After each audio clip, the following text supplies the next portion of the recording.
নমস্কার, প্রত্যেককে স্বাগত জানাই নেমো নিউজ ইউটিউব চ্যানেলের নতুন একটি ভিডিওতে।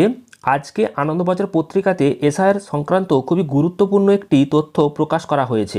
দেখুন কি বলা হয়েছে, যে খসড়া তালিকায় নাম থাকলেও নিশ্চিত হওয়া যাবে না, এবার আসল ঝাড়াই বাছাই শুরু করতে চলেছে নির্বাচন কমিশন। অর্থাৎ আপনার নাম হয়তো এসআইআর যে খসড়া তালিকা অর্থাৎ ড্রাফট লিস্টে এসেছে, কিন্তু এতেই নিশ্চিত হওয়া যাবে না, আপনার নাম হয়তো বাদও হয়ে যেতে পারে এবং আপনাকে হিয়ারিংয়ে ডাকাও হতে পারে। তো এই সংক্রান্ত একটি আপডেট রয়েছে, তো অবশ্যই মনোযোগ সহকারে ভিডিওটি শেষ পর্যন্ত দেখুন, তাহলে বুঝতে পারবেন। খুবই গুরুত্বপূর্ণ ভিডিও। তো তার আগে ছোট্ট রিকোয়েস্ট, অবশ্যই এই ভিডিওটিকে লাইক এবং চ্যানেলটিকে সাবস্ক্রাইব করে রাখবেন। তো দেখুন কি বলা হচ্ছে, যে খসড়া তালিকায় নাম উঠে গিয়েছে দেখেই যে নিশ্চিত হওয়ার তার জো কিন্তু নেই। তালিকা থেকে নাম বাদ পড়ার সম্ভাবনা রয়েছে এখনও। বলা ভালো, এখন থেকেই কমিশনের আসল ঝাড়াই বাছাই পর্ব শুরু হচ্ছে। কারণ এনুমারেশন ফর্ম যারা পূরণ করেছেন তাদের প্রায় সকলেরই নাম তুলে দেওয়া হয়েছে খসড়া তালিকাতে। পাশাপাশি গত 27শে অক্টোবর রাজ্যে এসআইআরের দিনক্ষণ ঘোষণা করেছিল কমিশন। সেদিন পর্যন্ত রাজ্যে মোট ভোটার ছিল 7,66,37,529 জন। তো এই সংখ্যাটা মনে রাখুন, 7,66,37,529 জন। কমিশনের সূত্রের যে দাবি, এনুমারেশন ফর্মে শুধুমাত্র সই থাকলেই খসড়া তালিকায় নাম কিন্তু তুলে দেওয়া হয়েছে। আর ওই সূত্র জানাচ্ছে, মঙ্গলবার যে খসড়া তালিকা প্রকাশ করা হয়েছে সেই তালিকাতে নাম রয়েছে 7,08,16,631 জনে। তবে এদের সকলেই রাজ্যের বৈধ ভোটার কিনা তা নিয়ে নিশ্চিত এখনও পর্যন্ত হতে পারছে না কমিশন, কারণ ফর্ম ফিল আপ করে দিলেই খসড়া তালিকায় নাম তুলে দেওয়া হয়েছে। তো এর মধ্যে 1.5 কোটিরও বেশি অর্থাৎ প্রায় 1,66,00,000 রাজ্যবাসীকে চিহ্নিত করেছে কমিশন। তারা রাজ্যের আদেও বৈধ ভোটার কিনা তা পুরোপুরি নিশ্চিত করতে পারছে না এখনই কমিশন।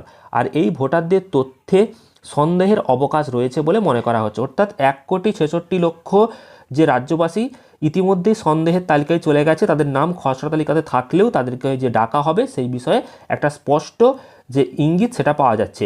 প্রয়োজন অনুসারে তাদেরকে কমিশনের শুনানিতে যেতে হবে এবং তাদেরকে ডেকে পাঠানো হবে, তথ্য যাচাই করা হবে, শুনানিতে সন্তুষ্ট না হলে বাদ যেতে পারে নাম।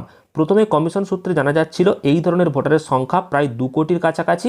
পরে কমিশন জানিয়েছে যে সংখ্যাটি আগের তুলনায় কিছুটা কম, অর্থাৎ 1,66,00,000 মানুষকে সন্দেহ করা হচ্ছে।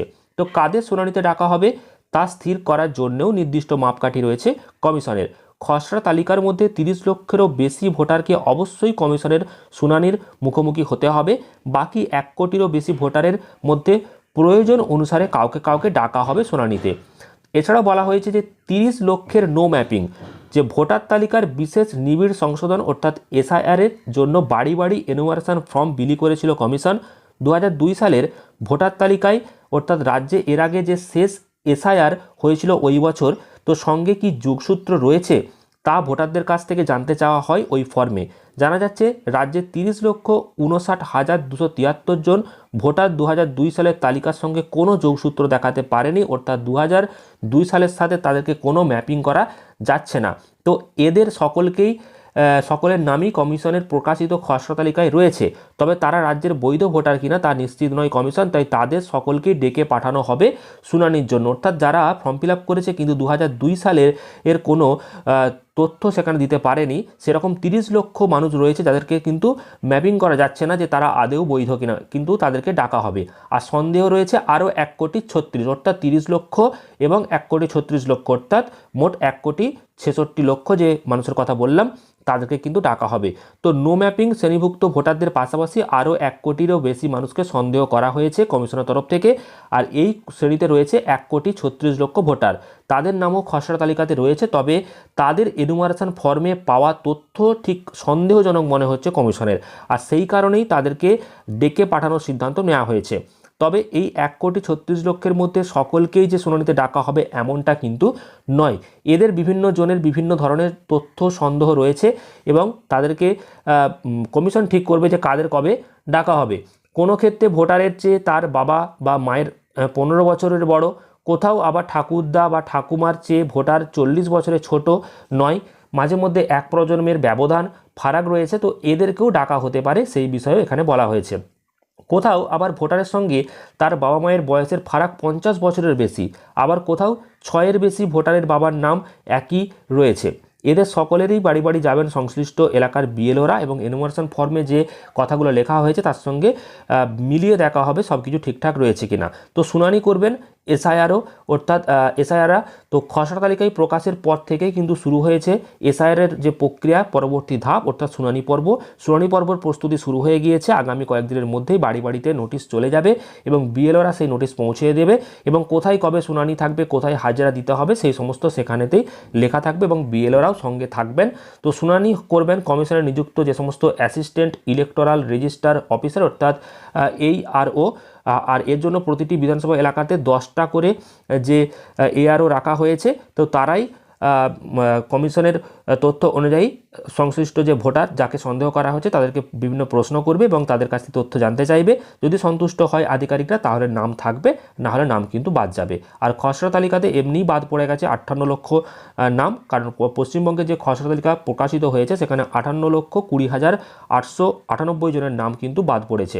এসআই শুরুর আগে সর্বশেষ তালিকায় ছিল 7,66,37,529 জন এবং কমিশন সূত্রে প্রকৃত অর্থে প্রথমেই বাদ পড়ে গেছে 58,20,898 জনের নাম, কারণ অনেকেই মৃত বা অনেকেই স্থানান্তরিত, অনেকেই নিখোঁজ, অনেকে ফর্ম ফিল আপ করেনি। তো এই রকম ভোটাররা প্রায় 58 লক্ষ রয়েছে, তাদের নাম এমনিতেই বাদ পড়ে গিয়েছে এবং তাদেরকেও পরবর্তীকালে দেখা হবে যারা স্থানান্তরিত বা যারা ফর্ম ফিল আপ করেনি তারা কোথায়, তাদেরও হয়তো একটা পরবর্তীকালে একটা ভেরিফিকেশান হবে।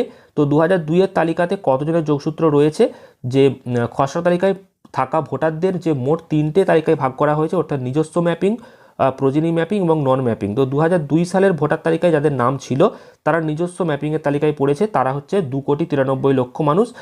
এছাড়াও যাদের নাম ছিল না, যারা আত্মীয় বা বাবা মায়ের নাম দিয়েছে, সেই সংখ্যা আছে প্রায় 3,84,00,000।